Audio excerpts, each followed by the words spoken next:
Hello friend, welcome back my YouTube channel Roshni की Pathshala. Daily current affair की class में आप सभी का स्वागत है। आज है 8 अप्रैल। 8 अप्रैल से संबंधित जितने भी इंपॉर्टेंट करंट अफेयर हैं मैं लेकर आई हूँ आपके लिए, जो आपके एग्जाम के लिए काफ़ी महत्वपूर्ण है। तो ध्यान से देखिएगा और की पॉइंट आप जरूर नोट डाउन कीजिएगा। आज का पहला इंपॉर्टेंट क्वेश्चन है, भारतीय तटरक्षक बल का जलीय केंद्र कहाँ स्थापित किया गया है? तो इसका राइट आंसर हो जाएगा रामेश्वरम में स्थापित किया गया है भारतीय तटरक्षक बल का जलीय केंद्र।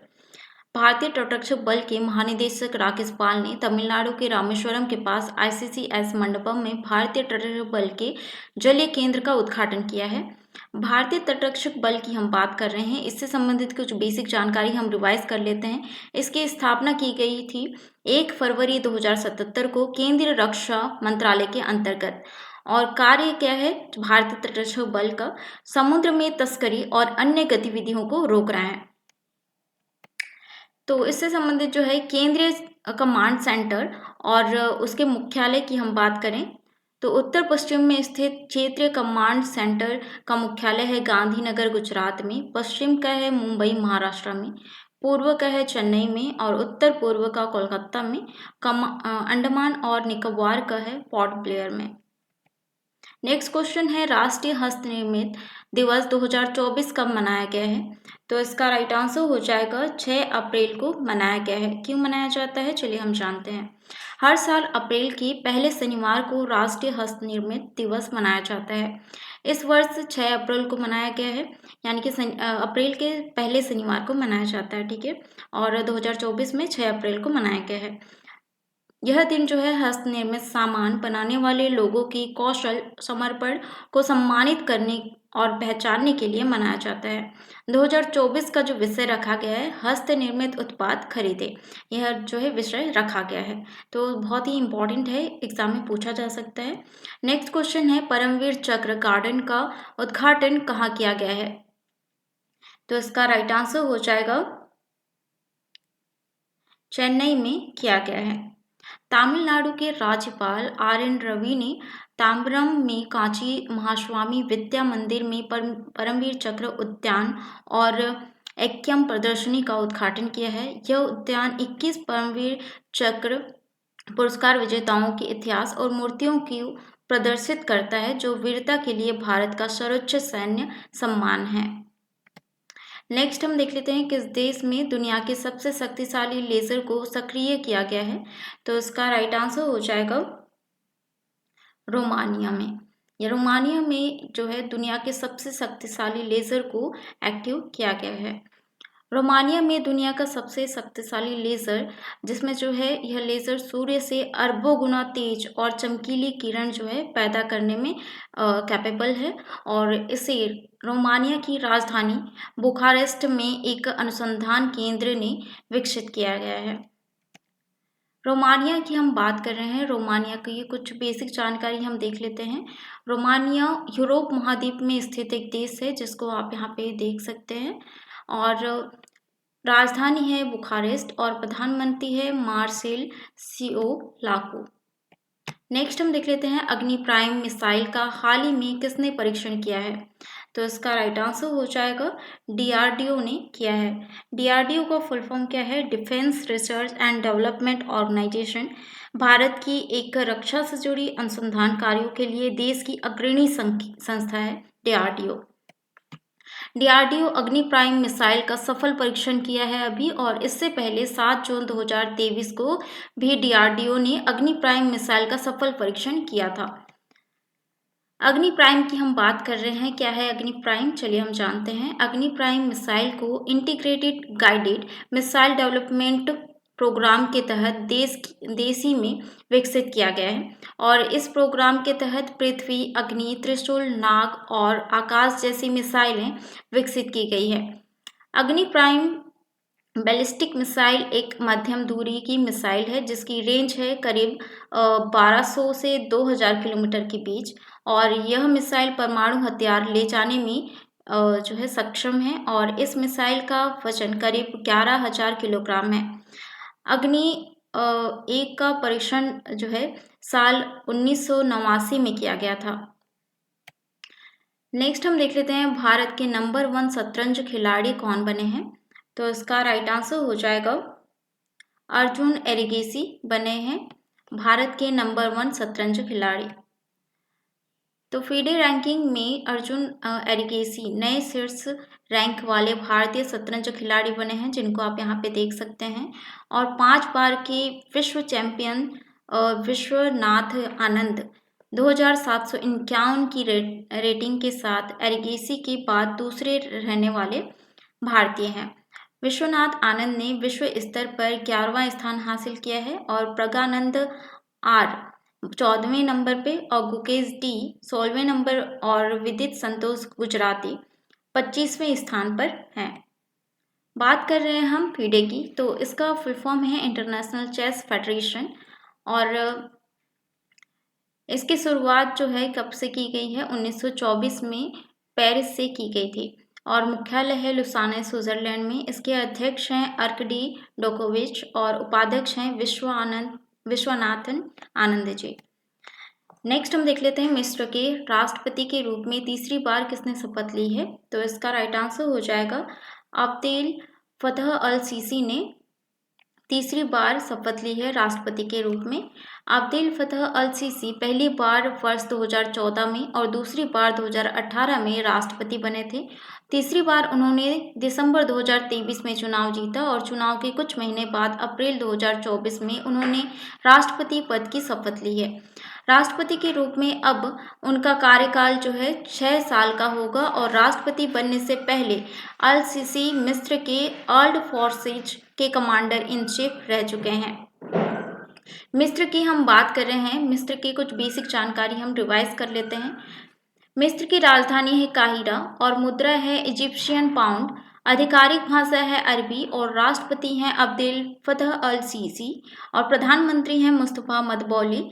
और पड़ोसी देशों की अगर हम बात करें तो लीबिया, सूडान, इजराइल और समुद्री सीमा उद्देह यानी कि सऊदी अरब से लगी रहती है। यहाँ पे आप उसका लोकेशन देख सकते हैं इजिप्ट का। और यहाँ पे जो है समुद्र भूमध्य सागर और लाल सागर में स्थित है इजिप्ट। नेक्स्ट हम देख लेते हैं संघाई महासहयोग संगठन सुरक्षा परिषद की 19वीं वार्षिक बैठक में भारत का प्रतिनिधित्व किसने किया है। तो इसका राइट आंसर हो जाएगा अजीत डोभाल ने किया है।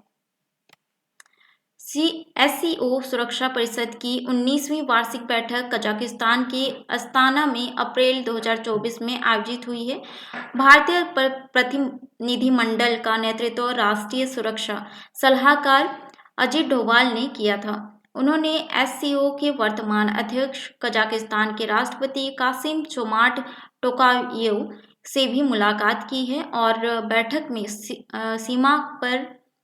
सीमा पार आतंकवाद संबंधी चिंताओं पर प्रकाश डाला गया है और लश्कर और JEM का उल्लेख किया है। तो क्वेश्चन यहाँ से जो है पूछा जा सकता है कि उन्होंने SCO के वर्तमान अध्यक्ष कजाकिस्तान के राष्ट्रपति कासिम जोमार्ट टोकायेव से भी मुलाकात की है। तो पूछा जा सकता है कि उन्होंने किससे मुलाकात की है, ठीक है, और या फिर कब की गई है वार्षिक बैठक, ऐसे क्वेश्चन पूछा जा सकता है। तो संघाई सहयोग संगठन की अगर हम बात करें तो SCO का इंग्लिश में फुल फॉर्म है संघाई कॉरपोरेशन ऑर्गेनाइजेशन। इसका गठन किया गया था 15 जून 2001 को। मुख्यालय है बीजिंग चीन में और यह एक पॉलिटिकल, इकोनॉमिकल और सिक्योरिटी ऑर्गेनाइजेशन है। सदस्यों की अगर हम बात करें तो इस संगठन के सदस्य हैं रूस, चीन, Kazakhstan, Tajikistan, Kyrgyzstan, Uzbekistan, Bharat, Pakistan और ईरान। तो जनसंख्या के मामले में दुनिया का सबसे बड़ा क्षेत्रीय संगठन है जो लगभग 80% क्षेत्र को कवर करता है। तो SCO सम्मेलन 2024 का आयोजन कजाकिस्तान में किया गया है।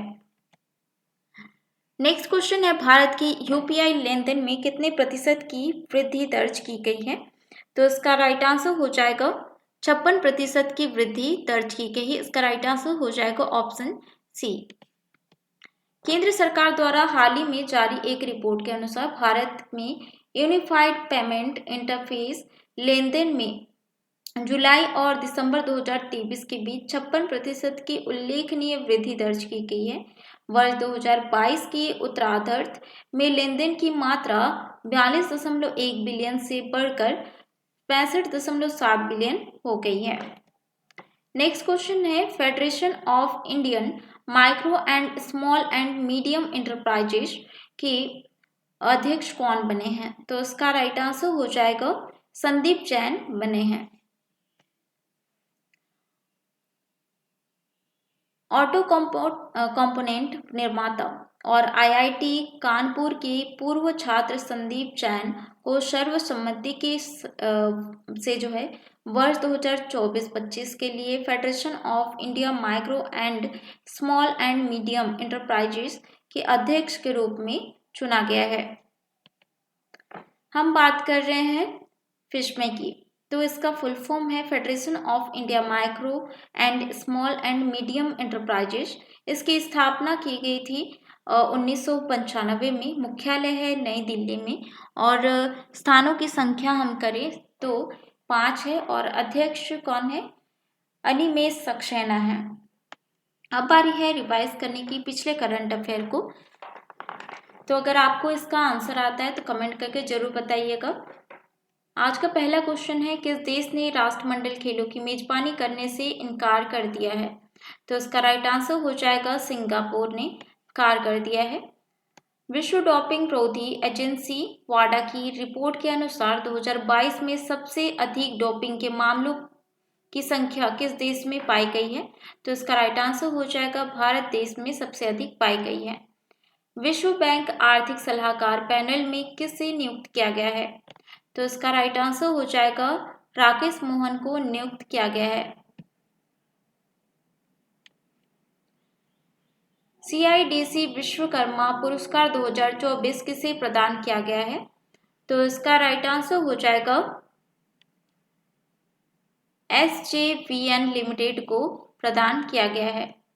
भारत सरकार देश में यूरिया के आयात को अब तक यानी कि कब तक समाप्त करने की योजना बना रही है?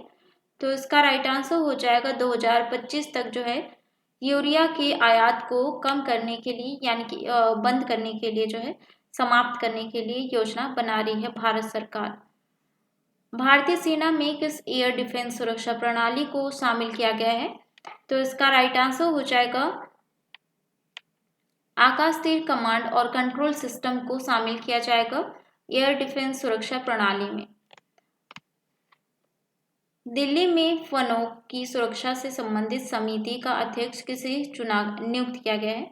तो इसका राइट आंसर हो जाएगा न्यायाधीश नजमी वजीरी को जो है चुना गया है।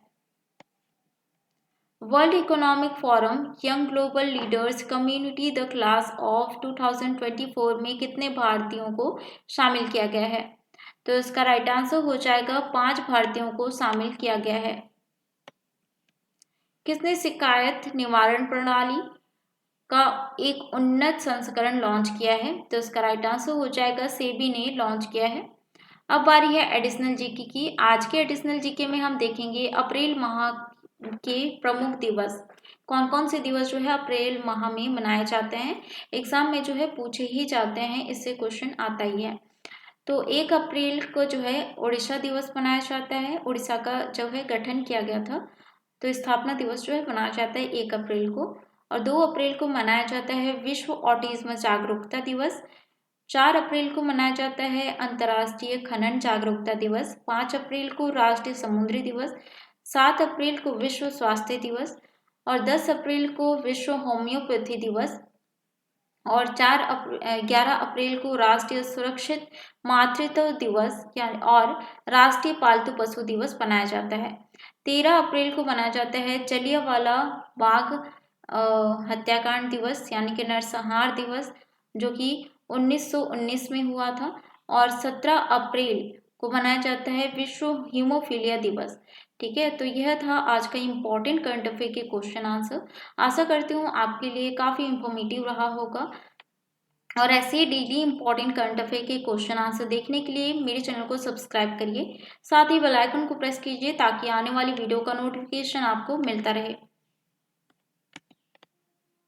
मिलते हैं नेक्स्ट वीडियो में इंपॉर्टेंट जीके क्वेश्चन के साथ।